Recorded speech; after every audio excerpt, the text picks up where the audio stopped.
I think about it in the context of something like faking an orgasm. You can fake an orgasm and be so worried to have the confronting moment with your partner, especially if you've been doing it for a while, where you're like, oh my God, it's going to be embarrassing. It's going to be uncomfortable. Then if I flash forward and I picture 85-year-old me being like, you could have had hundreds of orgasms that you chose not to have because of one 20-minute conversation, it really puts things in their right place.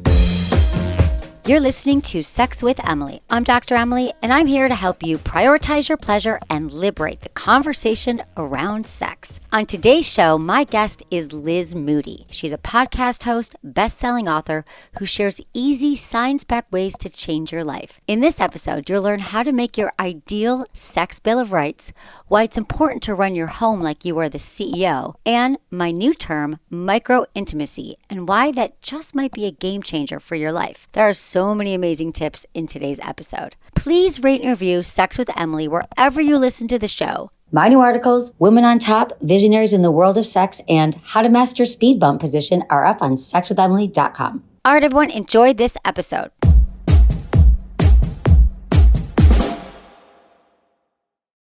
By now, you've probably heard my Magic Wand story. It's a brand that's been part of my personal journey for more than 20 years. But no matter how many times I sing Magic Wand's praises, I'll never be able to fully capture the story of this incredible brand. Well, now journalist and author Kate Sloan just completed a limited audio series documenting the history and impact that Magic Wand has created over the last 56 years. It's called Making Magic, and the series chronicles Magic Wand's incredible brand story through interviews with nearly 40 experts, performers, business owners, educators, and fans. So I got a sneak preview of the series, and what I loved is that Kate weaves together snippets from all their interviews into this amazing story arc. She covers Magic Wand's journey from appliance store massager to its legendary influence on culture and sexual independence, and it's all just fascinating. The first episodes of Making Magic are available now at makingmagicseries.com or on all popular podcast platforms. Just search for Making Magic or visit makingmagicseries.com today.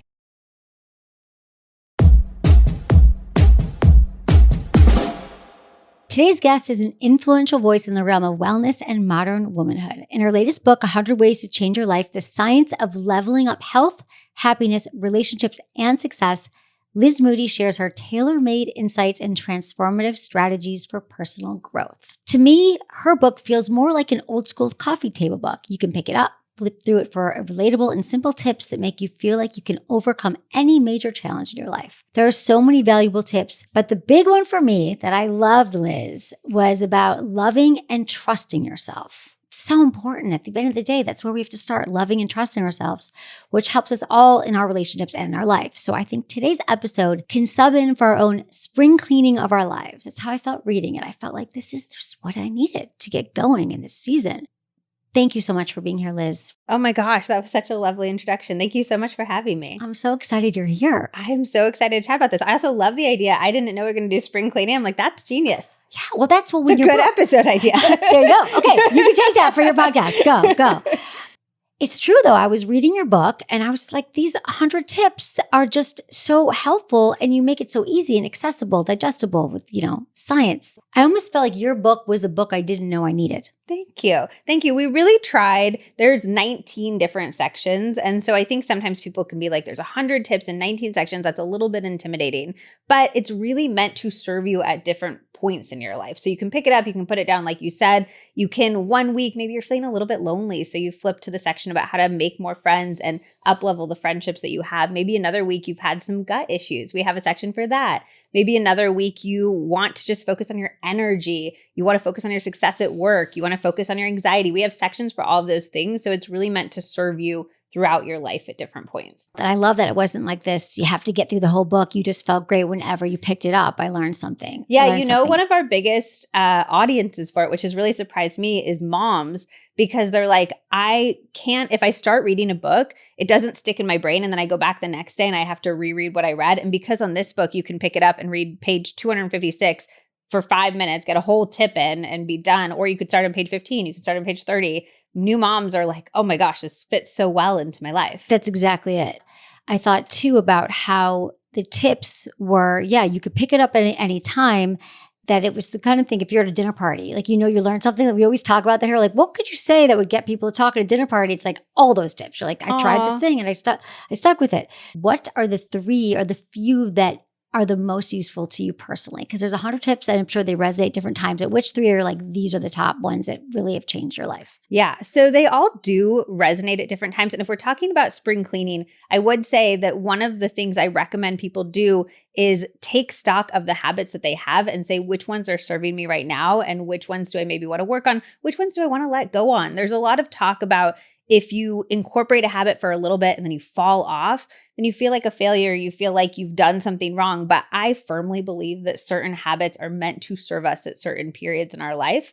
And then maybe we don't need them anymore. That doesn't mean you're a failure. That means that you are aware of your needs, your interests at that time, your goals. So different things have really saved me, I want to say, at different points in my life. You know my story. You know how bad off I was. I was agoraphobic. I couldn't get out of bed for a really long time. I really dealt with anxiety in a very severe way that really impacted my life. So different tips have genuinely saved me. And I mean that in the most literal sense of the word. But right now, one that's been really helpful recently is think about your death.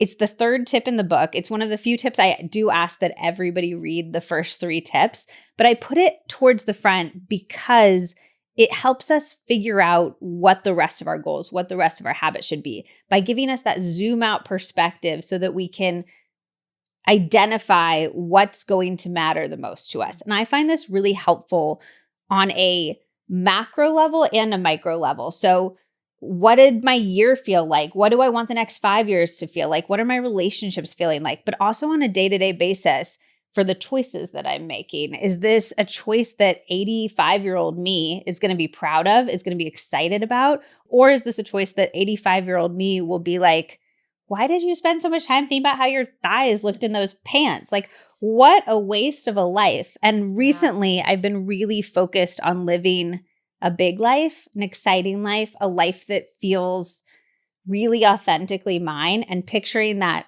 me on my deathbed has been really, really helpful for that. So that's one. I had a hard time with that one at first because you said, don't skip this one. So of course I skipped it. I was like, I'm going to go death. Death is triggering for me. I've had a lot of death. But then I was like, okay, this is me. I went back and I read it. It's still hard because I actually don't think about death very much and it seems so extreme.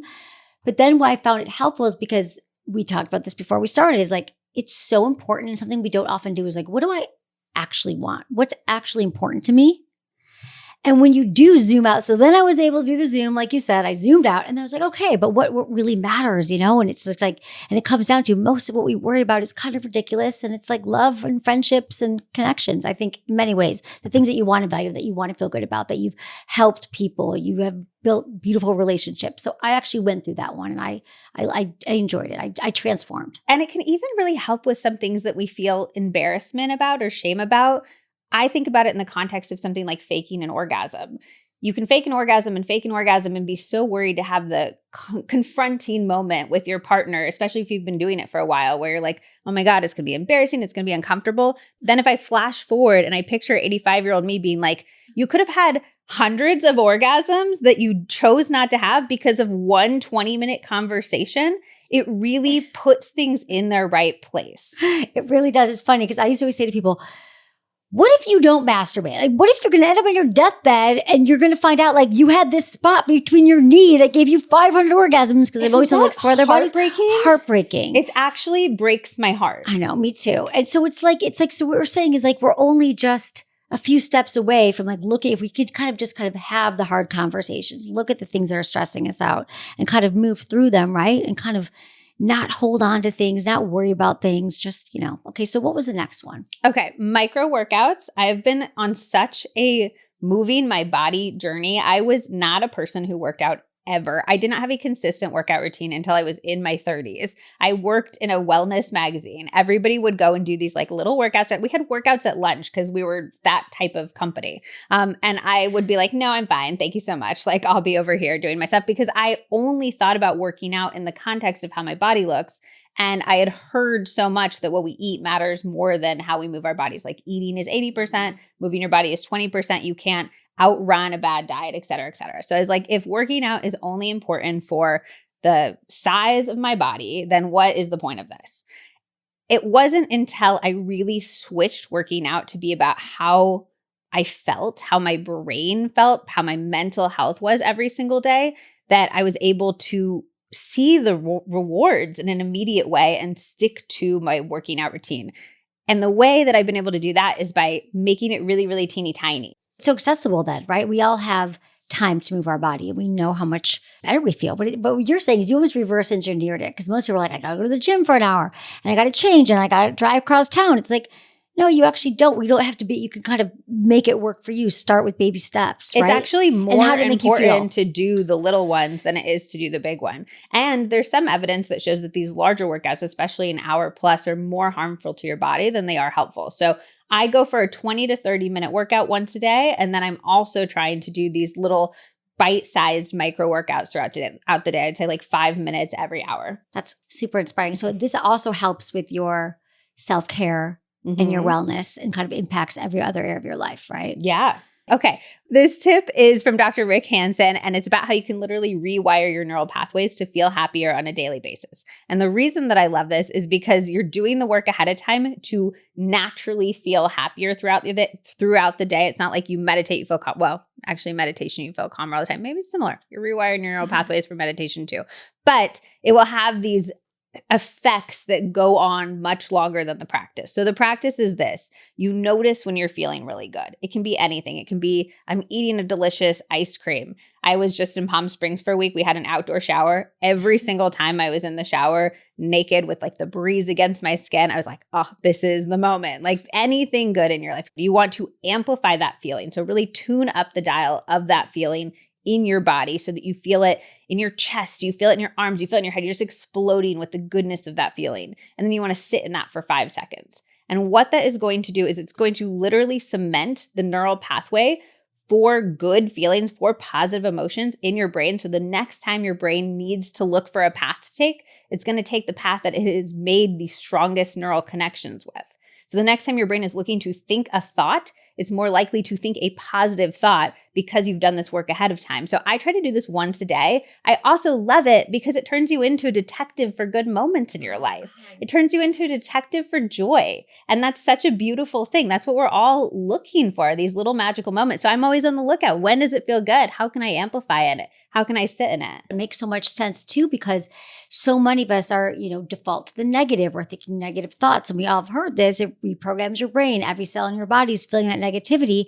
And maybe just saying an affirmation doesn't work, but you're talking about a full embodied, maybe they say it takes 90 seconds to feel an emotion. Usually we just skirt all of our emotions or block them, but to really get into a 90-second appreciation and feeling good and joy of something, feeling happiness, that makes so much sense. Well, See, I think I'm going to do that now too. We'll see. Maybe I can't do the gratitude journal. It's like so hard. me. I know. No, but I get it. You know what I love that you're so real about too? It's like you have all the tips. That's why when I asked you, it's more like, yeah, what works now? Because I'm sure they've all touched you in some way, but we're also human. We can't do something. You're not saying do this every day. And I think that the key is to not feel overwhelmed by all of the information out there, because we do have access to more information than we have ever had before in history. And sometimes it can feel like, oh my gosh, I'm listening to this podcast, I'm reading this book, I'm seeing this on social media. And I think you, one, should make sure that your sources are validated before you're taking in any information from anywhere. And that's really, really critical and important. But also know that you are taking in what you need to take in, and that will come up from your brain when you need it to come up.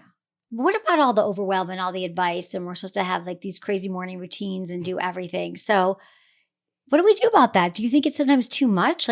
How do we just chill? Is it okay to do nothing? Yeah. Yes, it's 100% okay to do nothing. Yes, it's often too much. I think it depends who you're talking to or about. But I think the biggest thing, I have a tip in the book that's called Figure Out Your Why. And that is having a reason for every single thing that you do. So if you're stacking your morning routine with 10 different things because you saw an influencer do it, because you saw it on a podcast, because you feel like you should do it, you're not going to feel good. You're going to run out of time. You're going to run out of money. Every single thing that I do in my life, I'm asking myself why. It is an intentionality that I approach the supplements that I take with, the movement that I'm doing, being able, again, to connect that movement to my why, which is mental health. It's feeling calm. It's keeping my anxiety under control, and energy is the thing that motivates me to do it. If you're taking a bunch of supplements and you have no idea why, if you're stacking your morning routine with this meditation, that breathwork practice, you're cold plunging, and you don't have a reason for any of it, you're just like, I don't know, I'm supposed to do it. You're not going to be able to stick to it because you won't find real motivation. But even with the why, what if you're like, well, why? Because supplements are good for you. Like, But you're talking about what? a deeper, For what is I your think it's goal? going to help with my, sleep or something. So if you're saying my sleep is my why. Okay, so let's add in, there's a tip in the book that's do an N of 1, which is an experiment with one person. And I think that obviously double-blind studies, placebo-controlled, that's the dream, amazing. But even within those, even a really successful double-blind placebo-controlled study, you're not having 100% of people react in the same way because we're all bio-individual. So running an experiment on yourself is one of the best ways to find out whether you're reaching the goals that you've set for yourself. So you want to sleep more, maybe you add in magnesium at night. Maybe you don't take anything else for a month so that you're not conflating your results. You're actually seeing, is the magnesium helping me sleep? And then you're tracking, what does my sleep look like? Maybe with an Oura ring, maybe just with a journal, a piece of paper. But you're actually seeing, what are the results I want to get, and how can I measure those results in a way that's meaningful to me? Yeah, there's more of a mindfulness and intention around it. Yeah. Really just getting clear on why am I doing this. I think that's the hard part sometimes, is that we don't slow down enough to really think, is this working? Is this not? And then we like should all over ourselves. Like, we should be doing this. Then we feel guilt. That time pays back so much because you've taken that initial 20, 30 minutes, even just like once a week, check in with yourself briefly. What are my goals? How is what I'm doing stacking up with my goals? What are my values? How's what I'm doing stacking up with my values? And that will pay back so much with all the money you're going to get back, all the time you're going to get back, and the general feeling of living a life that's true to you. Mm-hmm. Exactly. We don't often take the time to really even think about our values and what's working and not working, which is why I love That's why we got to think about our death.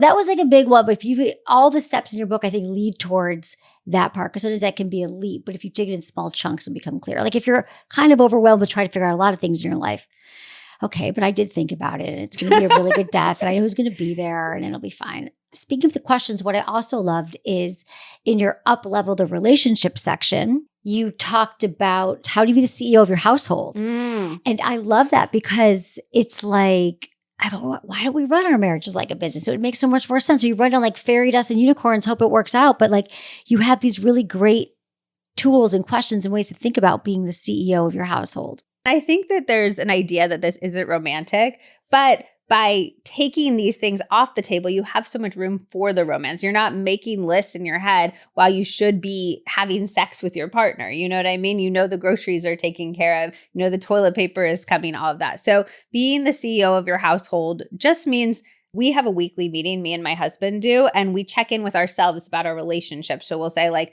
how can I support you in the next week? Is there anything that you wish I had done differently to support you last week? Anything like that. We have these relationship check-in questions that we'll do. And then we'll also check in about our weeks. What does your week upcoming look like? What are some problem points? And then we will figure out ways to solve those problems together. I do think that couples therapy is incredibly valuable, and my husband and I have done that too. We absolutely love it. But sometimes the things that are plaguing you are logistical, pragmatic problems, and they don't need to be sat around and talked about. They need logistical, pragmatic solutions. They can absolutely be solved. If you're like sitting around worrying like, this is the last toilet paper, are you going to recognize that? Like, no. And what I love is that, yeah, maybe it doesn't seem so sexy to people. However, how sexy are the resentments going and the buildup and the anxiety and the worry and the blaming and the shaming? It's like in a business, you get people doing certain tasks, like hire, financial person or assistants. They take care of things in your business so it can run. And at home, yeah, it just is very practical. Oh, hiring a cleaning person probably did more for my sex life than any sex tip that I've ever had, because I'm a different level of cleanliness than my husband. Okay, he's much cleaner than I am, and he would describe me as perhaps a slob. And I would perhaps describe myself as that as well. And we got a cleaning person before we got a clean person while we still lived with roommates. We were just like, this needs to be a priority for us. And it changed our relationship. You talk about all the time, you talk about in your book, you talk about all the time how like sex is a whole body, whole brain thing. It's not something that's isolated from the rest of your life. It's something that is a result of the rest of your life. And so I think that being the CEO of your own household very much fits in with that. That's exactly it does. I mean, this is why it's so important to clear these stuff and to have these tips for, you talk about the rules of fighting and the being in your household, because these are the things that are keeping us from connecting sexually. We might not realize that when the laundry's undone and we have resentments for our partner that we're not going to get turned on. So I think like having practical tools to solve them is important. To take a look at it. Like I think sometimes also people feel that they should be able to fix everything on their own and that asking for help is is a weakness. I know a lot of people like that, but you also realize that sometimes you got it, like it's where else are you spending your money? Like maybe that's actually a priority. Because it also reminds me of something else that you talk about is what are the parts of you, like you're trying to fix, like I should be better cleaner, or I should be better this stuff. Like you could just really actually figure out in your relationship too, what your strengths are, what your weakness is, lean into your relationship or figure out how you can solve the easy stuff. Yeah, 100%. And I also think that goes to the point of something that my husband and I have been talking about a lot recently. We just did a podcast that was 15 things that we've learned in 15 years of our relationship because we've been together for 15 Tell us years. everything. Okay, well, first of all, we learned that last year was our 15th anniversary and we thought it was this year. So that was the first thing we learned. No one's great at numbers. No one's great at math. We got that down. Okay. That's why you have a financial advisor. Very true. But one of the things that one of us had, I forget whom, was that like you can't go from 0 to 60 with your sex life. So sex is starting the second you open your eyes next to your partner. Are you reaching for them and giving them a little snuggle? Or are you rolling away and like scrolling on your phone and getting out of bed and not even starting your day? When they come home from work or you come home from work, are you greeting each other with excitement? Are you giving their butt a little smack when you walk by them? Are you giving them a little kiss?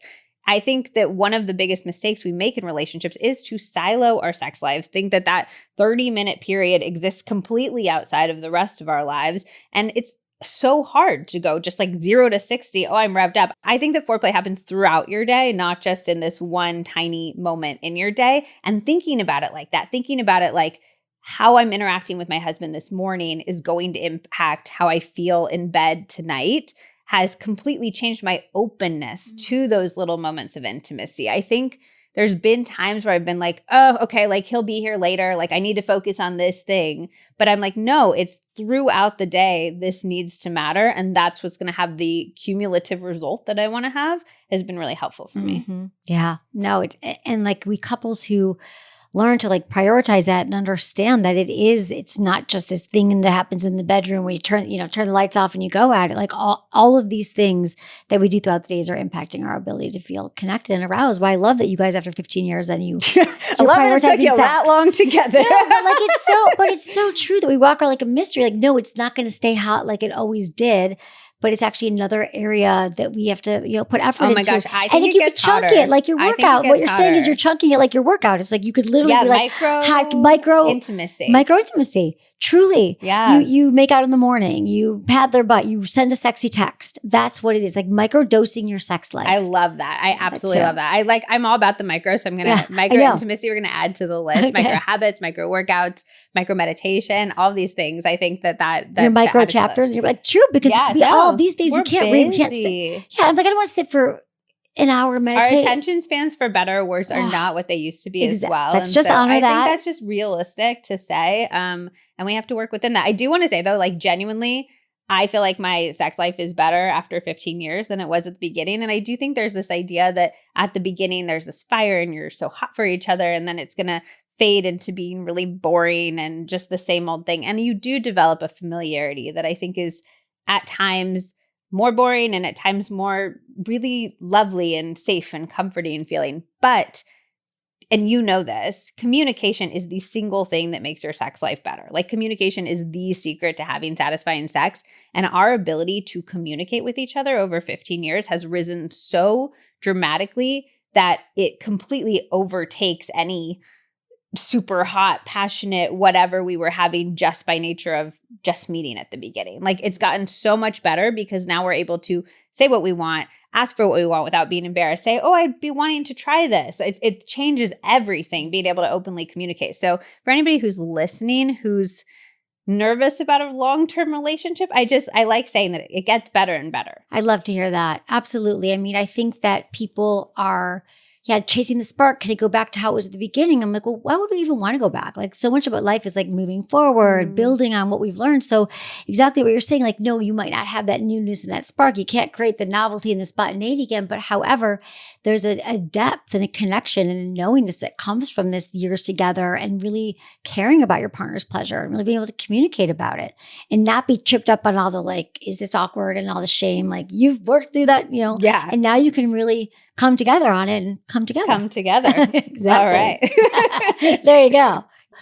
I do think that we don't often hear about couples who are genuinely doing the work and staying together. I would say it's a small percentage of couples who have actually leaned into therapy, both have a growth mindset.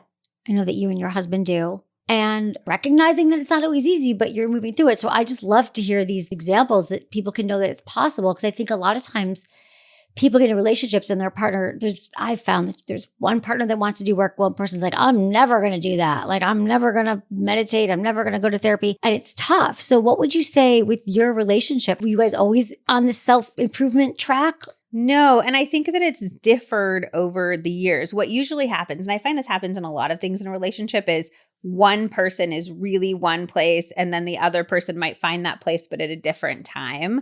So for us on our growth improvement journey, I would say that I found it as a result of my anxiety, as a result of my agoraphobia. And then I went through a period where I tried to tell my husband everything he should be doing that I learned, which did not work very well, which might surprise everybody listening. But what happened is my life slowly got better and I felt happier and I felt more excited. He began to take an interest in the things that I was doing. So I'm a huge fan of modeling and letting the results speak for themselves. I also think we don't talk about this that much, and it might be a little bit of a touchy subject for people, but I think sometimes we use pressuring other people into doing habits as like, oh, that means that it works. Like rather than doing the work to see the results ourselves, we need somebody else to do it to prove to ourselves that it's worth doing, that it is part of it's worth the value of our time for that. If I can get my husband to do it, if I can get my friends to do it. And what I really need to do is do it myself, see the value, demonstrate the value, and then they'll come along. And if they don't come along, that's okay too. Like everybody has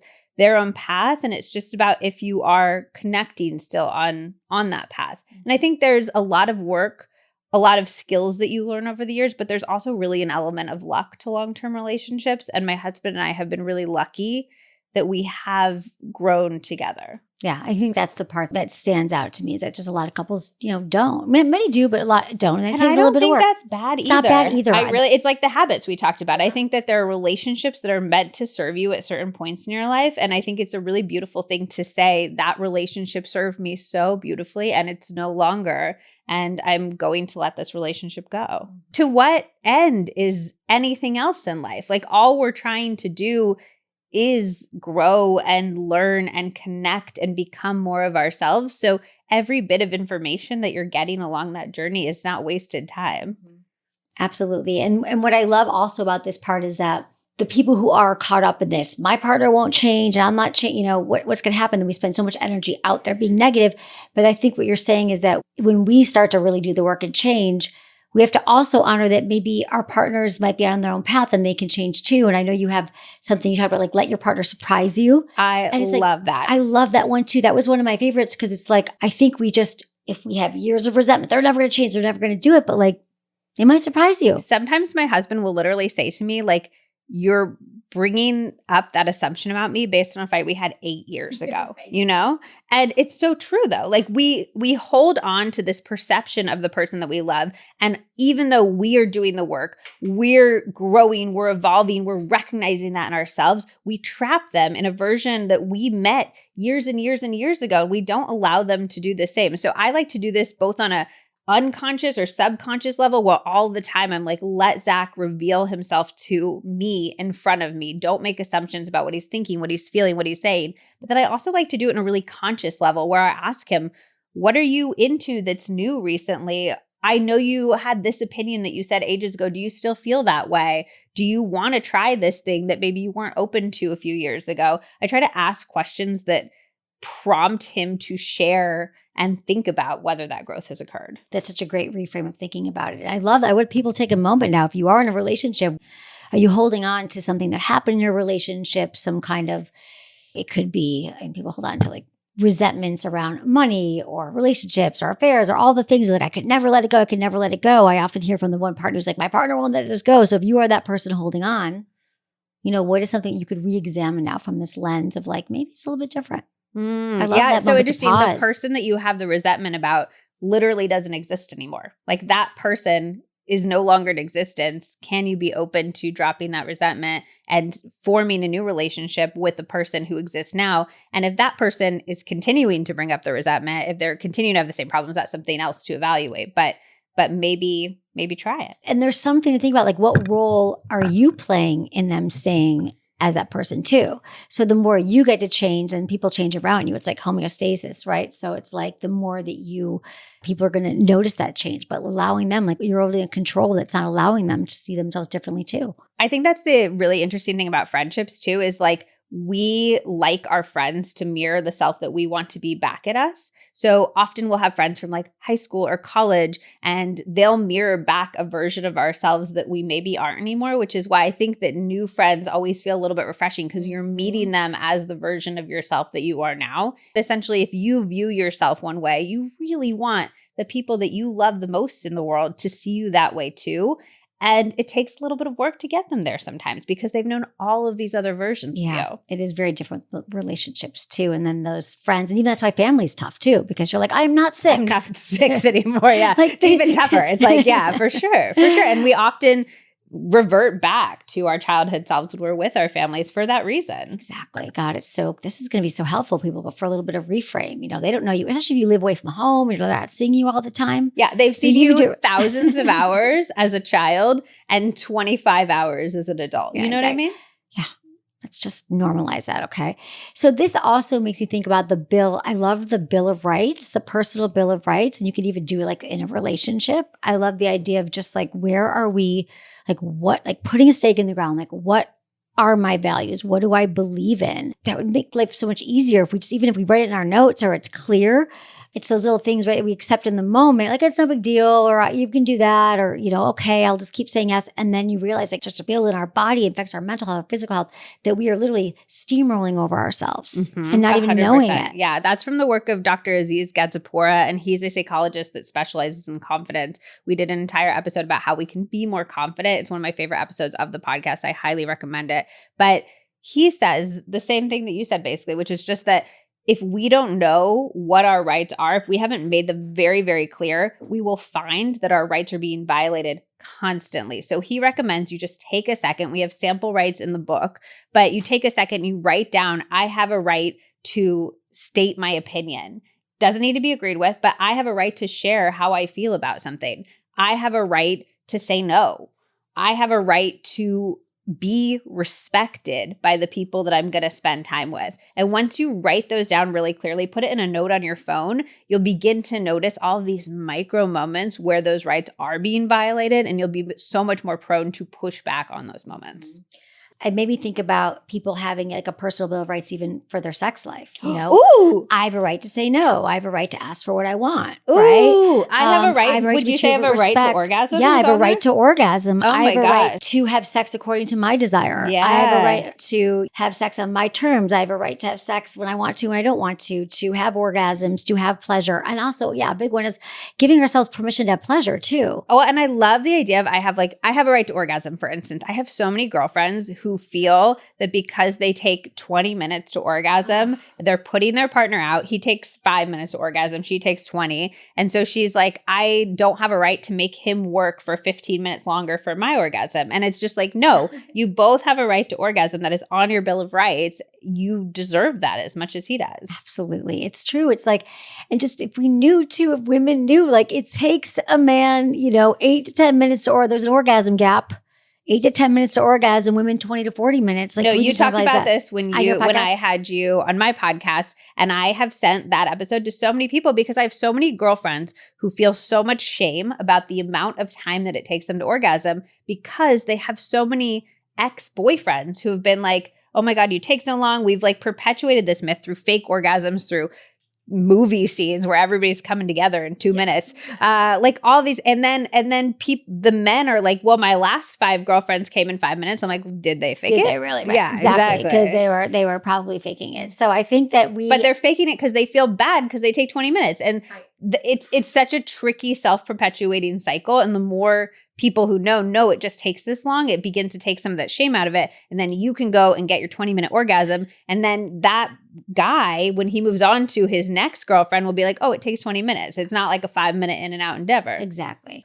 Well, I think that there's so much permissioning in here too. Like in your book and in all of your work, it's like giving people permission just to take the time, take care of ourselves. It's okay to prioritize self. We still struggle so much as women thinking that we are everyone. I shouldn't even say that, but I do think it's more of a feminine trait that we tend to feel like we're responsible for everything. We don't deserve the time. We can't slow down. So even just declaring for our sex lives that like our partners don't know this either. So what a great thing to be an advocate for, to have your own Bill of Rights and your own choices when it comes to sex, your own desires. I always tell couples, like, listen to the podcast together, play it in the background, but even just listening to any podcast that you're interested in, like instead of trying to change them, bringing them into what you're interested in and what you like. But I know that Sex Emily works for couples.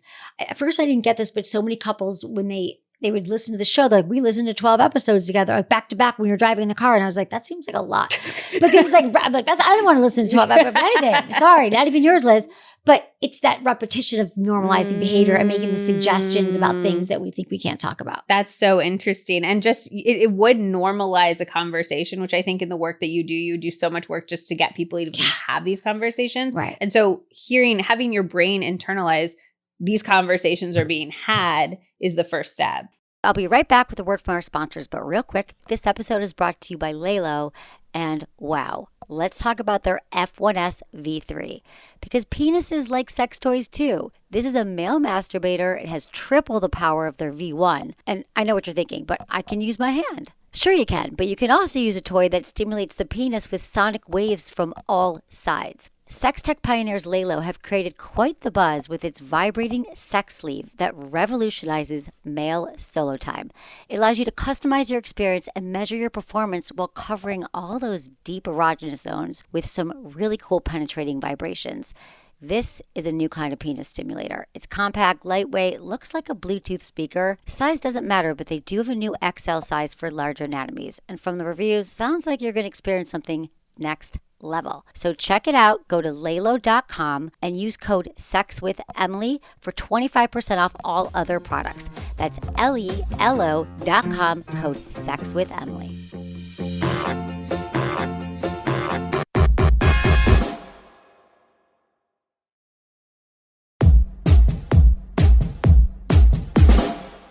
The other struggle that we hear from women all the time is about their body image, body confidence. How do I feel more confident in my body? How do I learn to love or even like I would say body neutrality. You don't have to love it, but you do have a journey of learning to really love your body. You said it went viral. It was a really popular episode. My mantra. Talk to us about it. Yeah. So one of my life mottos is your body is for living, not looking.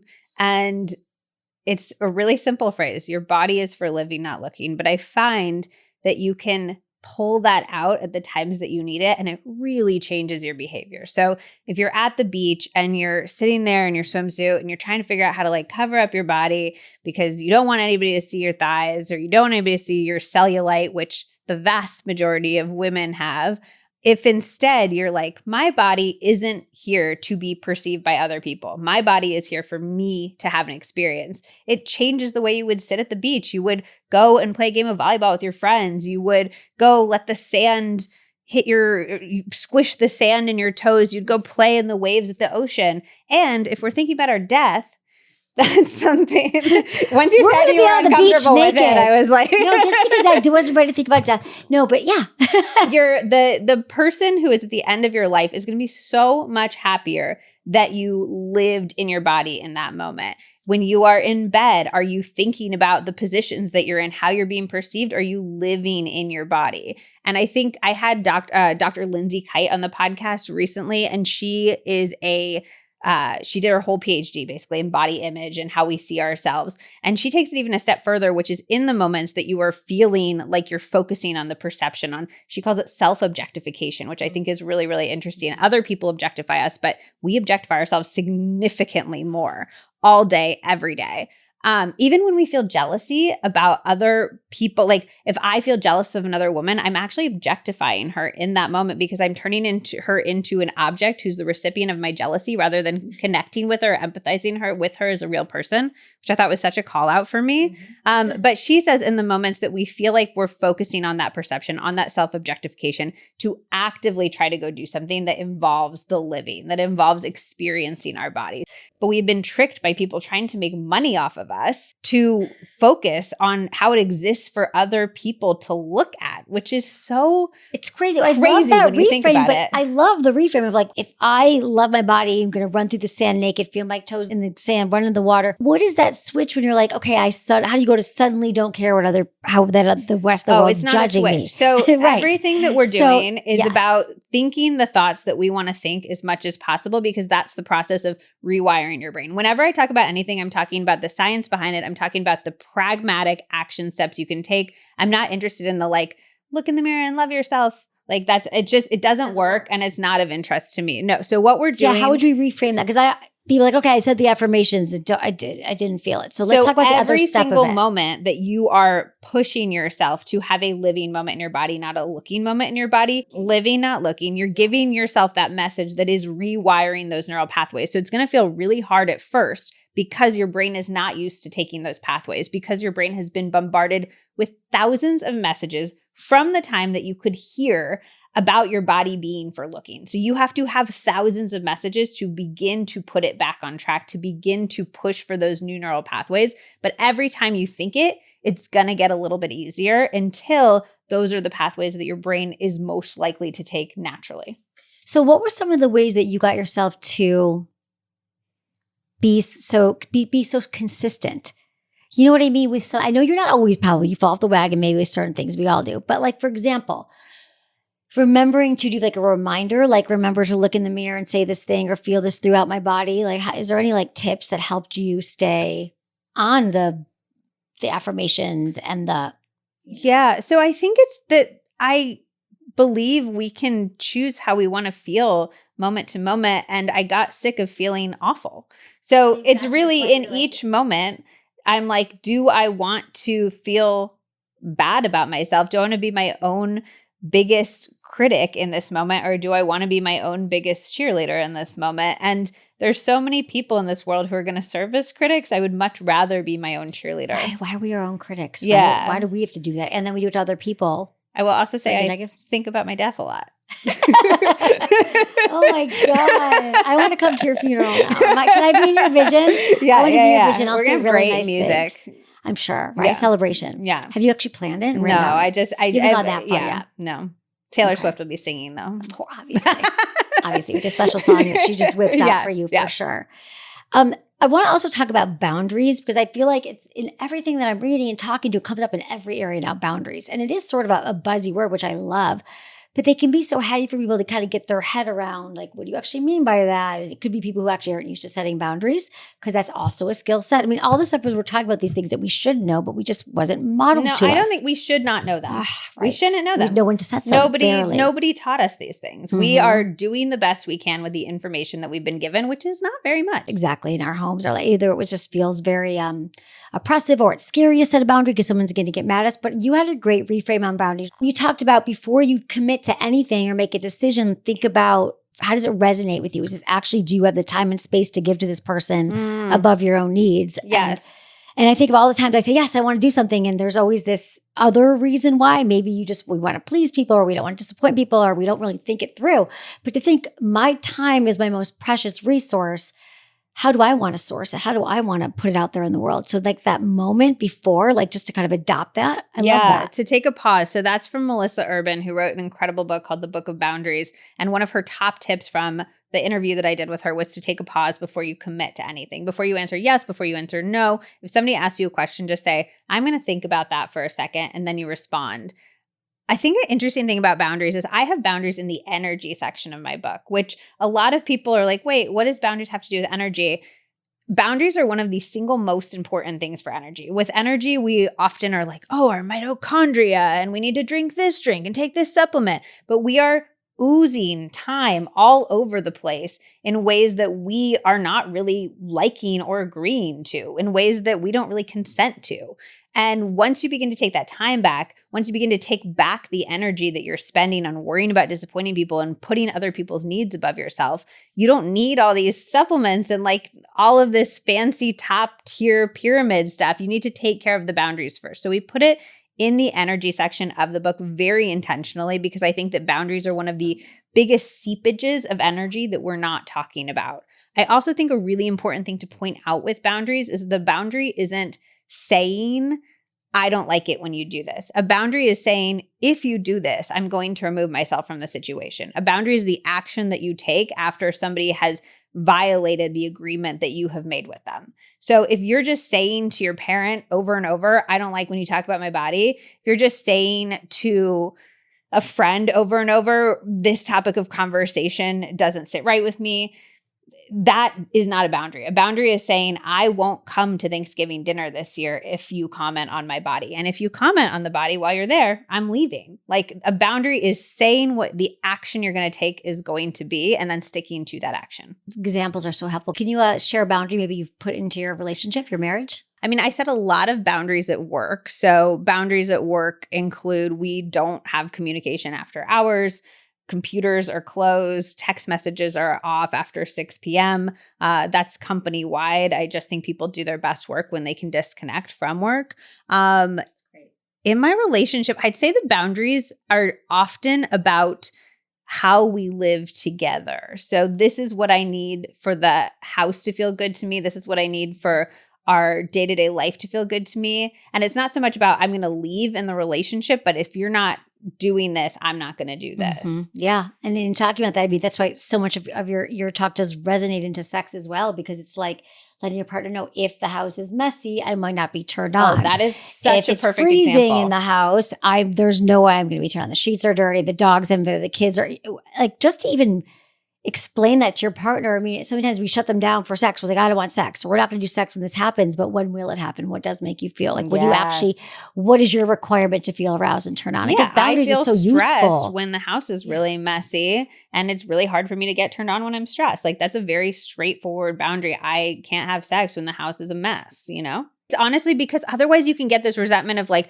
there's dishes in the sink and you're resenting the dishes, but they're not noticing the dishes and then they're resenting that you don't want to have sex with them and nobody's just communicating what the actual things impacting their mental state are. This is a great noticing invitation for people to like really drill down and think, what is it in my environment? Like get curious about your own your own life and your own preferences and like what is bothering you about your relationship, your home. Like you can drill it down. You can just walk on being annoyed all the time, but there are probably little signs that we don't really think to even talk about it because the dishes are always in the sink. But to be like, oh, maybe that's a moment. And with a great boundary and good communication, maybe we can start to like heal some of these things. Another thing in the energy that I love, decision fatigue. I think that is something that is so exhausting, especially if you're working a lot at work or you have a family, you go home or in your relationship. Like how do we deal with decision fatigue? Like that's one that we don't even realize how many decisions we're making a day. Yeah, we make over 30,000 decisions in a single day, which sounds like a lot, but then you realize from the second you wake up, you're like, should I reach for my phone? Should I not reach for my phone? What should I wear today? Should I brush my teeth before I work out? Should I brush my teeth after I work out? What should I eat for breakfast? There's so many decisions that we make in a single day. So the point of this section of the book is that those are sapping our energy in ways that we're not even aware of. And if we can eliminate those sources of decision fatigue, whether it's setting a rule in place. I talk about Ramit Sethi. He has a rule. It's a very simple rule. He's a financial expert, but he talks about if he sees a book and he wants that book, he buys it. He just has a rule that he doesn't have to think about buying a book. It's in a price point that he's really comfortable with. So instead of standing there and debating, oh my gosh, it's $39. Is that worth it? Is it not worth it? He's like, I love books enough that I've made that decision ahead of time. I'm just going to buy it. I recently made that for myself, that decision with fun little drinks. So I used to stand at the grocery store with the like Olipop in my hand and be like, oh my God, it's $3.99 for a soda.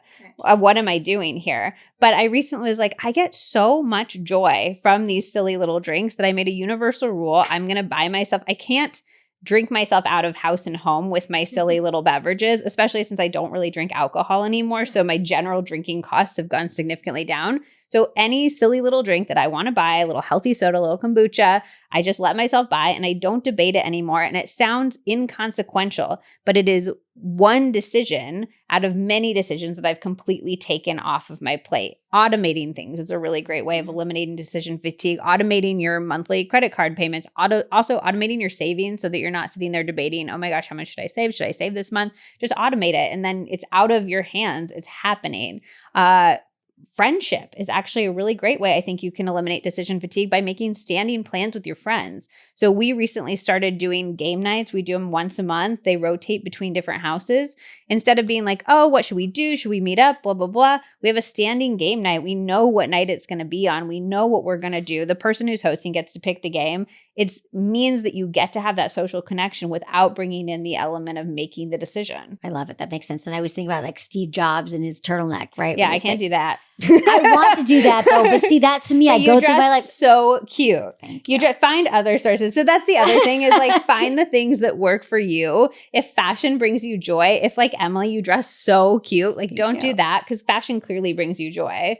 Or does it not? Do you just dress cute for me? I do because I know you like the way I dress. No, I just don't like having so many things sometimes. I'm like, why do we need so many clothes? Why do we need I guess I do it with food though. I know exactly what I like to eat. I don't change it. That doesn't bother me that much. But I think we can find the things that work for us, whether it's I do 20 minutes of a workout every single day. I rotate the things that I'm doing. So I don't have to think about, am I doing a workout today? How long? I know that like on Mondays, I'm doing the Sculpt Society. On Tuesdays, I'm doing weight training. On Wednesdays, I'm going for a run. I just know what I'm doing. So I've taken the decision out of it. Yeah. No, I love that. Automate people. Okay. So Liz, I have a question from a listener. I would love your help answering. Oh, fun. Okay. She's 24 in Toronto. She wants to remain anonymous. Hi, Emily. I'm a huge fan of the show. Thank you for everything you do. It's been a huge help to me and my friends. I have a question about transitioning from a friends with benefit relationship to dating and how we should work on defining our new boundaries and building a deeper emotional relationship together. What questions should we be asking and how best can we start off on a good foot together in this transition? Any help would be appreciated. Well, first I want to say to Anonymous, I love that she is asking this question now because instead of seeing this person primarily for sex in a casual relationship, well, now you're like, okay, we're going to be committed. We're going to have to understand each other at all these like emotional levels. And we're going to have to see, do we actually have the same values? And do we like doing the same things? You know, they get to do things outside the bedroom. And I always think like, do you like the same activities? Do you, see a future? A lot of times people, when they're in friends with benefits or casual relationships, like we don't talk about sex. It's not safe enough. So also the thing is about getting a little bit safer when you feel a bit safer to explore your sexuality. So I hope that those are some great areas, Anonymous, that you can focus on.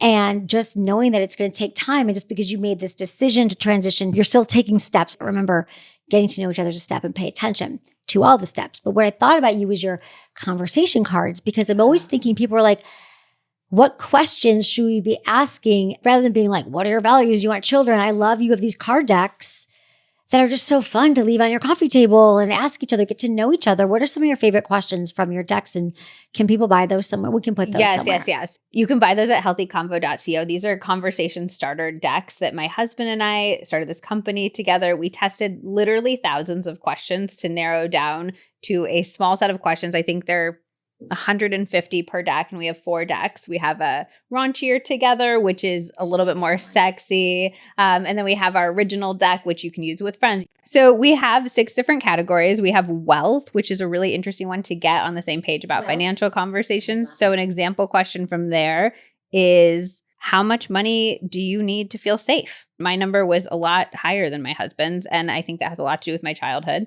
It sparks some very interesting conversations. How did your parents talk to you about money as a kid? Name one thing that you spend money on that brings you joy. That one was so helpful for me and my husband because I think sometimes we can judge our partner's spending habits. And when they say, no, this thing is actually one of the big sources of joy for me, it puts it into perspective. We have love.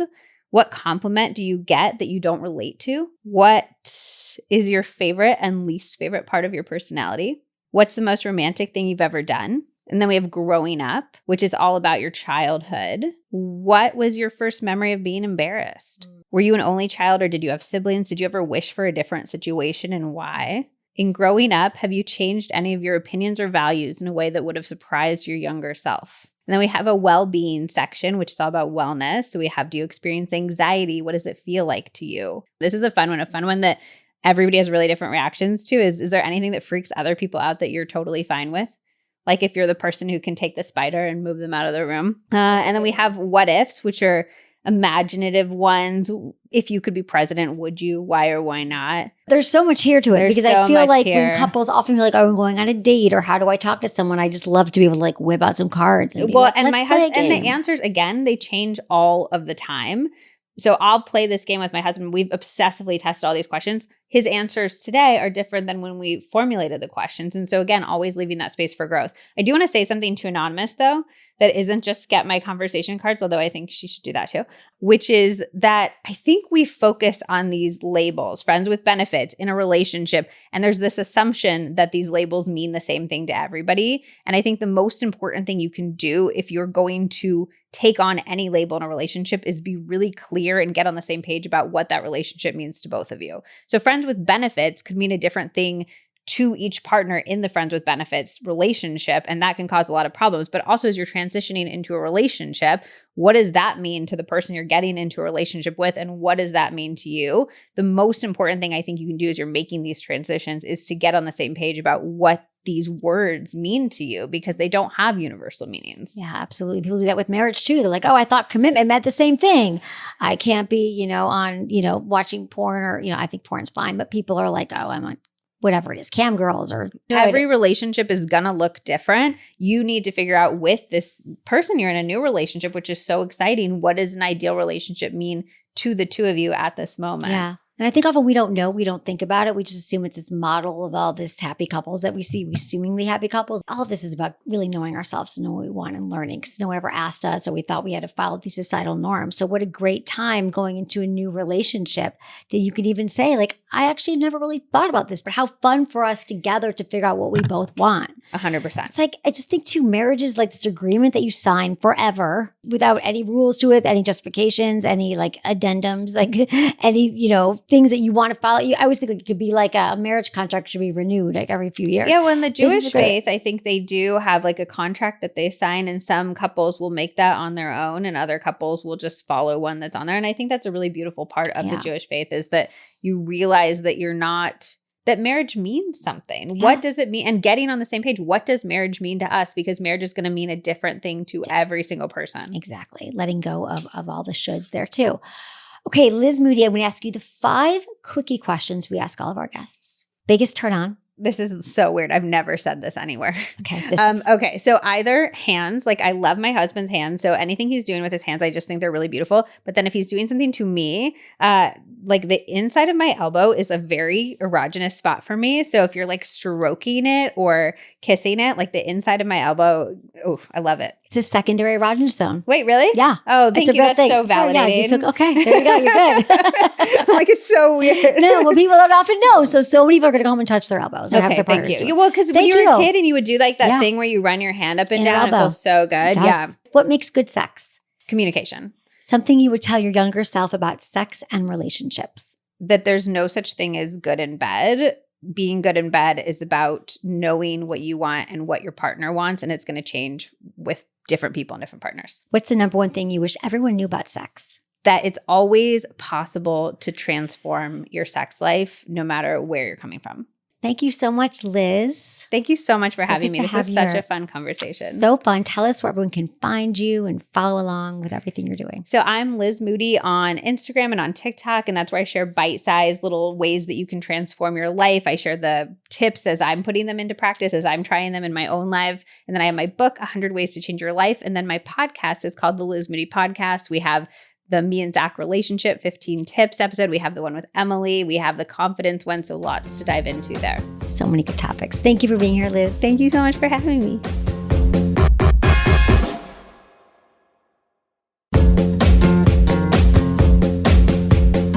That's it for today's episode. See you on Friday. Thanks for listening to Sex with Emily. Be sure to like, subscribe, and give us a review wherever you listen to the podcast, and share this with a friend or partner. You can find me on YouTube, Instagram, Facebook, and Twitter at Sex with Emily. Oh, I've been told I give really good email. So sign up at sexwithemily.com. And while you're there, check out my free guides and articles for more ways to prioritize your pleasure. If you'd like to ask me about your sex life, dating, or relationships, call my hotline, 559-TALK-SEX. That's 559-825-5739. Or go to sexwithemily.com/askemily. Was it good for you? Email me, feedback@sexwithemily.com.